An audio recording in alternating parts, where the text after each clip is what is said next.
예, 시청자 여러분, JTBC 뉴스룸을 시작하겠습니다. 이 사진, 그렇게 쉽게 볼 수 있는 사진은 아닙니다만 앞으로는 계속 볼 수 있을지 모르겠습니다. 오늘 청와대에서는 문재인 대통령과 여야 5개 정당의 원내대표들이 모두 참석한 가운데 여야정 국정상설협의체 첫 회의가 열렸습니다. 이 자리에서는 기업들의 요구를 수용해서 탄력근로제를 확대 적용하는 등 12개 항목을 담은 합의문도 나왔습니다. 청와대와 여야 지도부가 모여서 협치와 대화를 약속했다는 점에서 의미는 있어 보이는데 구체적인 성과물을 낼 수 있을지는 좀 더 지켜봐야 할 것 같습니다. 서복현 기자입니다. 문재인 대통령은 인사말에서부터 협치를 강조했습니다. 경제와 민생이 어렵고 또 남북 관계를 비롯해서 국제 정세가 아주 급변하고 있는 그런 상황이기 때문에 협치를 바라는 그런 국민들 기대가 매우 높습니다. 실제 회의 결과가 합의문으로 나오는 성과가 있었습니다. 정부와 여야는 경제 민생 상황이 엄중하다는 공통된 인식 아래 국민의 삶을 개선하기 위한 입법과 예산에 초당적으로 협력한다. 합의문에는 기업의 어려움을 해소하기 위해 현재 최대 3개월로 되어 있는 탄력근로제 기간을 확대 적용하고 아동수당 대상을 확대한다는 내용 등 모두 12개 항목이 담겼습니다. 협치의 발판을 마련했다는 평가가 나왔지만 큰 틀에서 협력한다, 노력한다 등 원칙 수준의 결론도 많아 이견을 좁혀 결과물을 내기까지는 앞으로가 더 중요한 상황입니다. 판문점 선언 비준동의와 정부의 탈원전 정책 등 핵심 쟁점을 놓고선 정부 여당과 야당 간의 입장 차이가 다시 확인되기도 했습니다. JTBC 서복현입니다.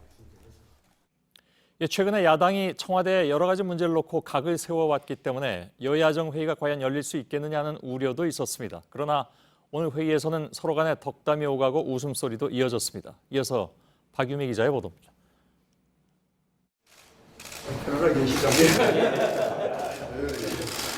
첫 번째 여야정 협의체는 웃음으로 시작됐습니다.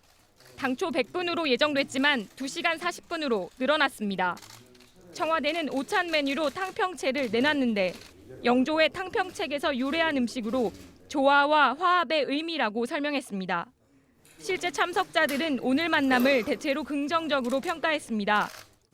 굉장히 좋은 분위기 속에서 우리 국정 전반에 대해서 기탄 없이 이야기를 나누었습니다. 작금의 경제와 민생 상황이 급박하고 엄중하다는데 여당과 야당 그리고 정부가 인식을 같이 하고 있다는 점을 확인한 것만으로도. 하지만 문 대통령과 야당 사이에 긴장감이 흐르는 장면도 없진 않았습니다. 바른미래당 김관영 원내대표는 인사 문제를 꼬집었고 인재 풀이 편협된 이런 인사고 항평 인사라고 국민들이 보지 않고 있기 때문에. 자유한국당 김성태 원내대표는 임종석 청와대 비서실장을 겨냥했습니다. 청와대 인사의 자기 정치가 도를 넘고 있습니다. 문 대통령은 메모를 하면서 야당의 지적을 경청하는 모습을 보였습니다. 청와대 김을겸 대변인은 문 대통령이 오늘 이 자리가 고맙다며 첫 출발이 아주 좋았다는 소감을 밝혔다고 전했습니다. JTBC 박유미입니다. 예산결산위원회에서는 오늘 여야 의원들 간의 거친 말싸움도 있었습니다. 말만 들어보면 국회 선진화법 이후에 사라졌던 국회 주먹 다짐이 또다시 불거질 뻔했던 것으로 보이긴 하는데 청와대와 여야가 대화와 협치를 약속한 날에 벌어진 일이어서 더 큰 비난을 받고 있습니다. 임소라 기자입니다. 더불어민주당 박영선 의원의 질의가 끝나자마자 자유한국당 장제원 의원이 작심한 듯 발언에 나섭니다. 박영선 의원이 한국당 송환석 의원을 지목해 경제 위기를 조장한다는 식으로 비난했다면서 반발한 겁니다. 이건 심각한 명예훼손입니다. 속기록 보십시오. 속기록 보십시오. 그렇게 얘기 안 했고요. 그렇게 하지 마세요. 속기록 보세요. 소비 이야기에서 소비만 야당이 그렇다 그랬. 여당이 곧바로 해명에 나섰지만 언쟁은 이어집니다. 우리 야당 간사님께서는 좀 그렇게 좀 이해를 해주시고. 참 말씀 교묘하게 하시죠. 말씀이 그게 뭐예요? 아주 교묘하게. 박완조 의원 등 여당 의원들도 장 의원에게 속기록을 확인해보자 독해 능력이 없다며 공격에 나섰습니다. 결국 예결위 회의장에선 나와라, 쳐봐라 등 막말이 오가며 파행이 빚어졌습니다. 누가 다 불렀어? 이후 장제원 의원이 한 주먹도 안 되는데 라고 말한 것이 알려지면서 민주당과 한국당의 감정의 골은 깊어졌습니다. 그러나 장 의원은 한 주먹 발언은 박완주 의원을 앞에 두고 한 말은 아니었으며 자신의 보좌진과 이야기 나누는 과정에서 나온 발언이었다고 해명했습니다. JTBC 임소라입니다. 김동연 경제부총리와 장하성 정책실장을 바꾸라던 자유한국당이 갑자기 주장을 바꿨습니다. 국회에서 내년도 예산안 심사가 본격 시작되면서 한국당 소속의 안상수 예결위원장이 예산안 심사를 앞두고 두 사람을 교체하는 것은 부적절하다고 주장한 겁니다. 지금까지 한국당의 요구와는 전혀 다른 입장입니다. 김나한 기자입니다. 안상수 예결위원장은 국회 예결위 전체 회의에서 김동연 부총리와 장하성 정책실장의 교체설을 언급했습니다. 예산 관련된 분들의 인사설이 있습니다.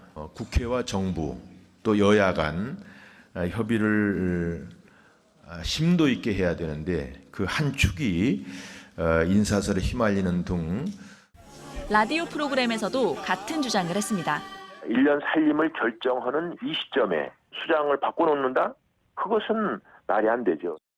지난주에는 김성태 원내대표가 비슷한 취지의 말을 했습니다. 이른바 경제 투톱의 후임 인선을 위한 검증에 착수한 것으로 알려지고 있다는 언론 보도가 나오고 있습니다.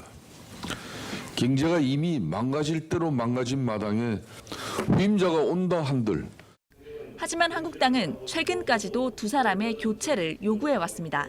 우리나라 경제 정책을 잘못 끌어가고 있는 당사자들을 경질 요구하지 않으면 임종석 비서실장은 두 경제수장의 교체와 관련해 인사권자가 아니라 답할 수 없다고 말했습니다. JTBC 김나한입니다.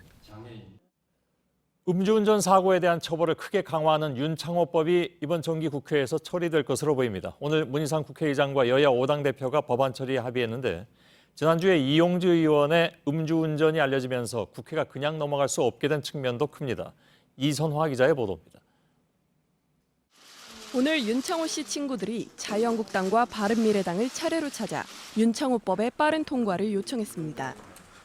다른 여러 가지 사안들에 묻힐까 봐 저희는 걱정이 많이 되더라고요. 그래서 올해 안에 본회의 통과를 목표로 하는 당론 결정을 직접 해주셨으면 당부드리고 싶어요. 윤창호법은 음주운전으로 사망 사고를 내면 최대 살인죄까지 적용할 수 있도록 처벌 규정 등을 강화하는 내용을 담고 있습니다. 지난달 여야 의원 104명이 공동 발의했습니다. 발의에 동참했던 이용주 민주평화당 의원이 최근 음주운전으로 적발되면서 다시 한번 법안 통과에 대한 목소리가 높아지기도 했습니다. 문희상 국회의장과 여야 5당 대표는 오늘 정례 오찬 모임인 초월회에서 법안 처리에 합의했습니다.